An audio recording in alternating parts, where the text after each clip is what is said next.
In the Pokemon TCG, hit points are always something that matter a lot. Sometimes for the better, sometimes for the worse. Since the dawn of time, Pokemon with higher HP are generally stronger than Pokemon with lower HP. Of course, there are exceptions like the Night March Pokemon or with the VMAX Pokemon that were hot garbage, but the point still stands. Evolution is so important largely because an evolved Pokemon usually has more HP than its pre-evolutions. This idea was destroyed in 2012, however, when the Next Destinies expansion introduced big basic Pokemon EX that had more HP than cards before it, but they were all basic Pokemon, ushering in the first wave of power creep. Well, maybe not the first wave, but you know. But it gets you thinking, how much would just giving 10 extra HP to a Pokemon actually matter? Well, it turns out we don't have to just speculate. Right now, we are seeing how important 10 extra hit points can truly be, and spoiler alert, it's more important than you could ever imagine. So, let's talk about it. For starters, the main reason HP matters so much has to do with how much damage Pokemon can do. After all, if every Pokemon did as much damage as Magikarp and had the same HP as Charizard EX, then you'd probably argue the damage would be more negligible. But in reality, being able to survive attacks can make or break a Pokemon TCG game. During the EX era of 2013, one of the best attackers, maybe even the king himself, was Night Spear Darkrai. It did 90 damage to the active and 30 damage to one of your opponent's bench Pokemon for 3 energy, which would two-shot all EX Pokemon while setting up chip damage on the bench. However, what if there was a good EX Pokemon with 190 or say 200 HP? Well, the tool card Eviolite became a format staple because of its ability to allow Pokemon EX to survive 2 Night Spears, as well as other key attacks like X-Ball. This, as well as some other factors, well, mainly just one factor, led to Tool Scrapper being in pretty much every deck, opening up a mind game between the two players. Would your opponent have the Tool Scrapper in hand to get rid of the Eviolite, or would you play it down and get off scot-free? However, the tool card Dark Claw would allow Darkrai to hit for 110 base damage, giving them a 2-shot on an Eviolite EX anyways. Except, I lied. What if the Pokemon had an Eviolite and 190 HP? Then, even with a Dark Claw and with no way to remove the Eviolite, Night Spear was a 3-hit KO. This is purely hypothetical, since back then there weren't any good Pokemon EX with 190 HP. But now we fast forward to 2019, and the tag team era of Sun and Moon.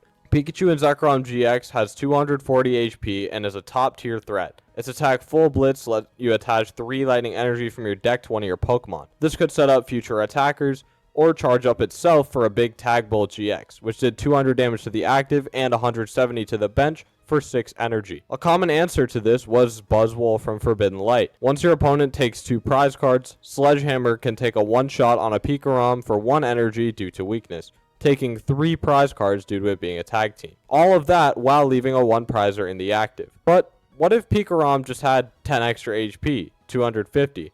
Well, you could use Diancie Prism Star or Vitality Band, but those require extra resource investment that might swing the tide of a game. In 2023, for example, Lost Mine Sableye was one of the deadliest attackers in the format, allowing you to spread 12 damage counters freely once you had 10 cards in your Lost Zone, for just 1 energy. If a card is in the Lost Zone, it cannot be accessed or interacted with for the rest of the game. It's basically gone forever. But in the expansion Lost Origins, some cards had special gimmicks that only worked if you had a certain amount of cards in your Lost Zone. For example, Cramorant would do 110 damage for 0 energy if you had exactly 4 or more cards in the Lost Zone. The Mirage Gate item card would allow you to attach 2 basic energy from your deck as long as you had 7 or more cards in your Lost Zone. And of course, Sableye would activate at 10 cards in the Lost Zone or more. This strategy is extremely successful with thousands of extremely impressive results and many different variants over the years. Just because of how prominent Lost Box decks were at the time, evolving decks were usually forced to play 70 HP evolving basics, even if they were less optimal, just as a means to manage Sableye. This extra HP on evolving basics defined the format, and could completely change the entire trajectory of a game or set, depending on who was favored because of 10 HP. This is important because it also leads us to the present day. Regidrago V-Star is dominating the Pokemon TCG. Apex Dragon lets you copy an attack from one of your Dragon Pokemon in the discard pile, and with attacks like Giratina V-Star's Lost Impact, Dragapult EX's Phantom Dive, and Kyurem's Trifrost, you had a truly versatile attacker that could be charged up relatively easily with Teal Mask Ogerpon EX and Energy Switch. Dragapult EX variants, including Dusknoir or Pidgeot, were also very prevalent. Both decks would use the Phantom Dive attack, which is just incredible.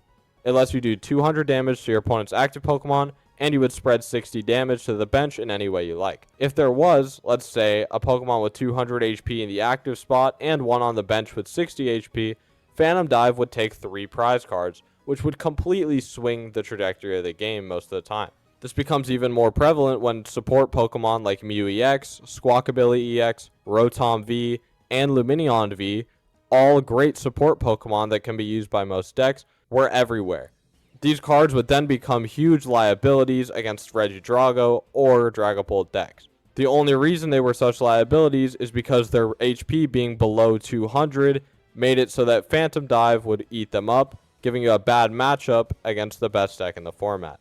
But what ended up happening was that support Pokemon with more HP began to slowly take their spots. Pheasantipity EX is not only much more splashable than Mew, but it crucially survives a Phantom Dive, giving it huge value in the Regidrago or Dragapult matchup, as it's a support Pokemon that isn't a huge liability. Teal Mask Ogerpon EX not only warped the game around itself, providing some bulk cards the ability to completely dominate the game, but it also had 210 HP, allowing it to survive a Phantom Dive, which also in turn makes it much better than if it had just 10 less HP. Imagine a world where Phantom Dive one-hit knocked out Pheasantipity and Ogerpon. These Pokemon would be free food for Regidrago or Dragapult and could easily be played off the field in that matchup for being such a liability. Just like how a Charizard player usually doesn't like to put a Rotom or a Lumineon into play versus Regidrago or Dragapult, imagine if all of these Pokemon had 10 less HP. You would never want to put them in play in these sorts of matchups since it could cost you the game. And what I said earlier about Sableye also applies here, since Phantom Dive does 60 damage to a bench Pokemon, meaning 70 HP Pokemon are beneficial in this situation.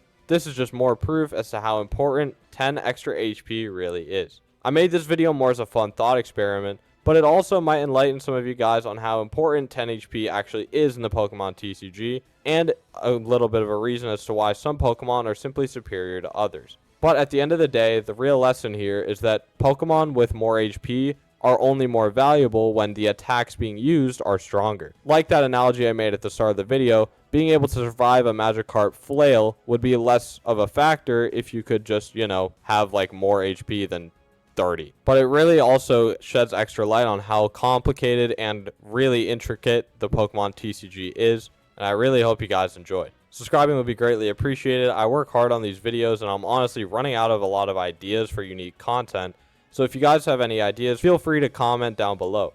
I try to read every comment, so odds are I'll see your ideas. Anyways, hope you're having a good one. Take care. Have a good one.